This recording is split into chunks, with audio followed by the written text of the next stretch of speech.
Welcome to our channel. Today we how to connect Meta Pixel to Shopify for conversion UX tracking step by step clearly. First, log into your Shopify admin panel. From the dashboard, navigate to the online store section in the left-hand menu. Click on Preferences under the Online Store heading. Scroll down to the Facebook Pixel section. You may need to click on the Set Up Facebook button if you haven't done so already. Next, select the Meta Pixel option to begin the setup process. If you don't have a Meta Pixel yet, click on the Create a Pixel button in your Meta Ads Manager. Follow the prompts in the Ads Manager to generate your new pixel. Once your pixel is created, copy the pixel ID provided.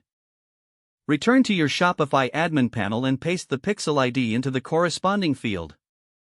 Confirm that the pixel is connected by clicking the Save button at the bottom of the page. To ensure accurate tracking, navigate back to your Meta Ads Manager. Look for the Events Managers section in the left side menu. In Events Manager, select your newly created pixel to access its settings. Click on the Add Events button to set up standard events like Page View, Add to Cart, and Purchase. Follow the on-screen instructions to add each event to your pixel. Ensure that you review the Test Events feature in Events Manager to confirm that events are firing correctly. You can do this by visiting your online store and performing various actions, like adding a product to your cart. Return to Events Manager to see if those actions were registered successfully.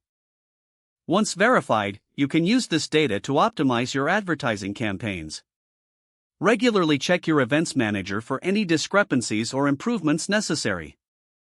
That concludes the connection process for your Meta Pixel on Shopify. Now you're set up for effective conversion tracking and improved user experience. If the page does not load, refresh the browser or try again in a private or incognito window. Make sure you are using the correct email address, then retype it carefully to avoid small typos. If your password is not accepted, use the reset option and create a new strong password you can remember. Check your spam folder for verification or security emails, then complete any requested confirmation steps.